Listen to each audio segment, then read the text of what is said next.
Hi everyone, I'm Cheryl and this is my husband Manny. Welcome to my sewing room.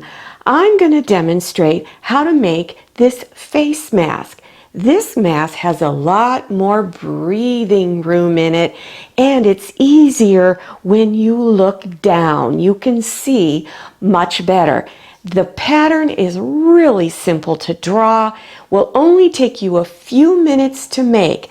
Now, if you're new to sewing, you've just bought a sewing machine because you want to make your own mask, you haven't figured out how to thread it yet, I will have a sewing tip later on in the video, how to thread your machine, how to wind the bobbin, and put it into the machine. So let's get started.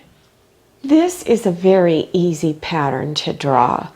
Your first step would be to create a rectangle that is 6 inches this way and 5 inches this way.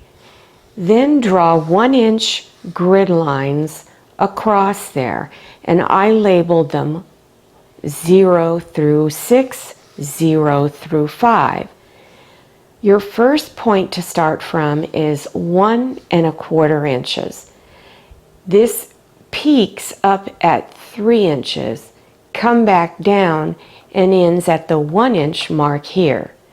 Then draw from this point down, and you're going to stop 1/4 inch away from here, which would be your 5 3/4 inch line.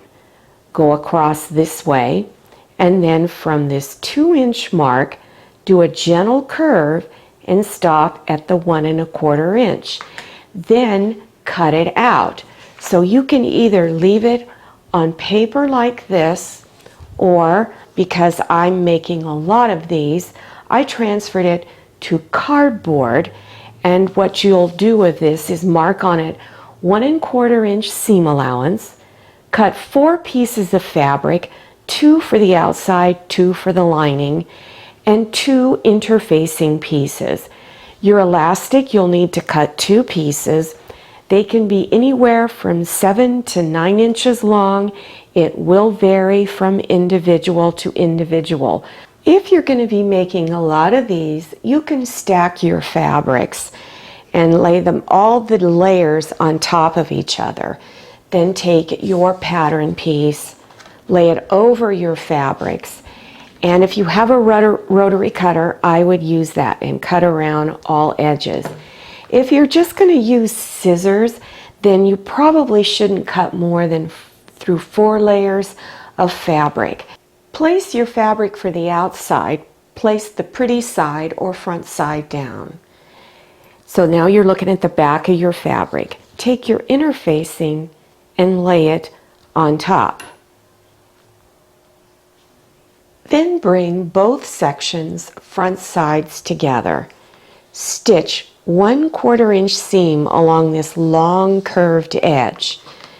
Do the same thing with your lining, front sides together, and stitch 1/4 inch seam. Then using small scissors, go along the curve on both sections and do little small clips along there. Be careful not to cut through your stitch line. Have the front side of your fabric facing out. Take your lining side and lay it on top, but you're looking at the back side of your lining. Place pins along both edges here. And where your seam is, the seam on the bottom and the seam on top, they're going in opposite directions, and this way it'll be a lot easier to stitch over that. Do the same thing on this side. Make sure the seams are going in the opposite direction as you stitch. And again, do small clips along this edge and then along this edge. Then begin turning it front side out.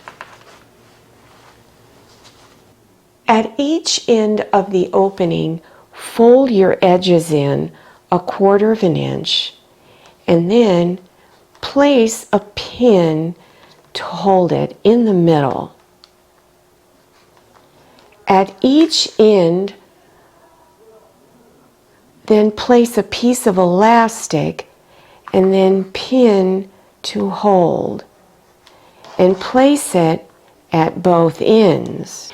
And make sure that you backstitch over the elastic. And the last step that I did was just fold it in half, placed my iron over it just to clean up and give that nice curved edge a really crisp look.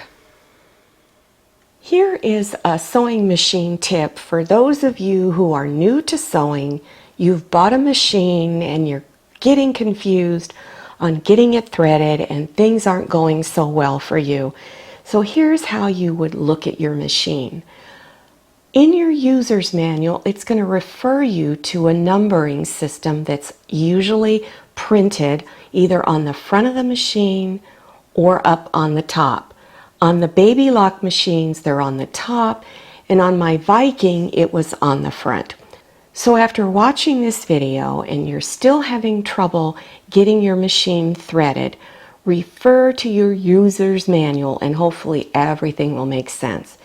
So follow the numbers. The first thing I have to do is I have to bring my thread underneath this little silver piece of metal that sticks out. Then I'm going to follow the numbers. Here's number 1. I bring it around. There's an arrow going, and here's number 2. Then I go down, and down here it says number 3 with an arrow that is in the shape of a U, and it's telling me to go up. So now I'm going up. But on this machine, there's a problem. Something is in the way of what I need to go around. It means I need to lift my presser foot, and that opens up. So up here is number 4, and there's a little metal piece there, and you go around it.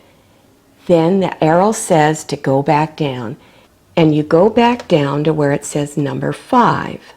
The last number is number 6, and there's another little bar that you need to go around. So you wrap that down. Now lower your presser foot so that the foot is out of the way so that you can thread your needle. Now when you pull on the thread isn't going to come out anymore. So if you need more length on your thread, lift up your presser foot and it easily moves. I'm going to lower it back down.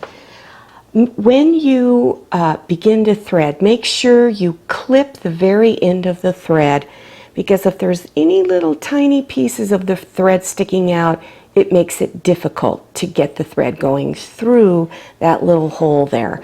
So I like to use a pair of tweezers to hold on to it, because I can get in there so much easier to thread the needle. To thread the bobbin, refer to your user's manual because yours still could be set up differently.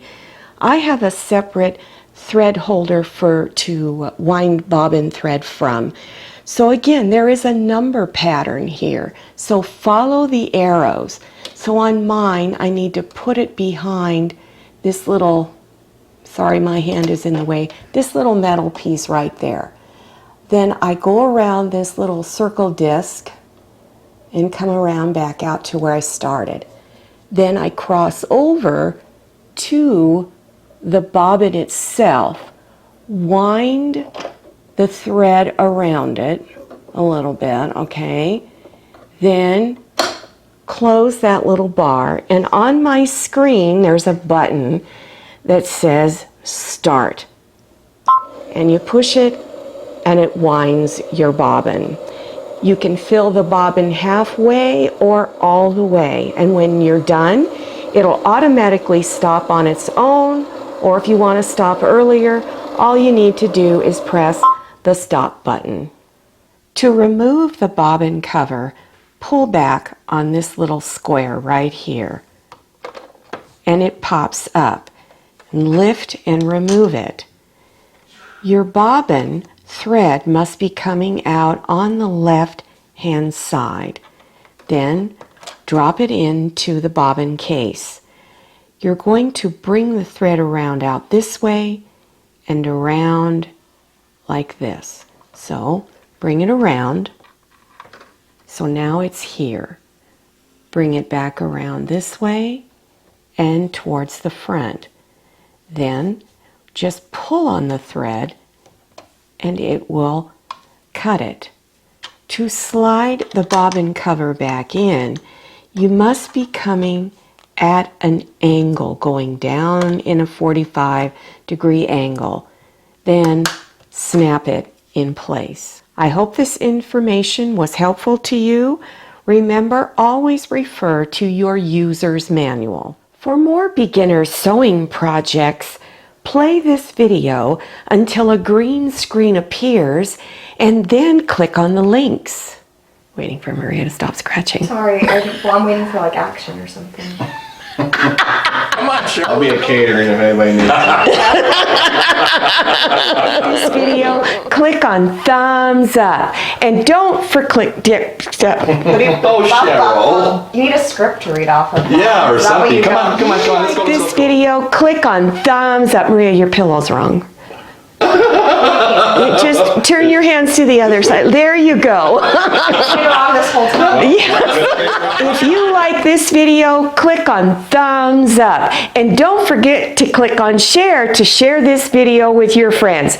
And if you haven't subscribed yet, click on that red subscribe button down there in the lower right-hand corner of your screen. Click on the little bell and enter your email address so you receive future emails about my latest video. If you're not receiving those emails, go to your cell phone or iPad, click on settings, and turn notifications in the on position.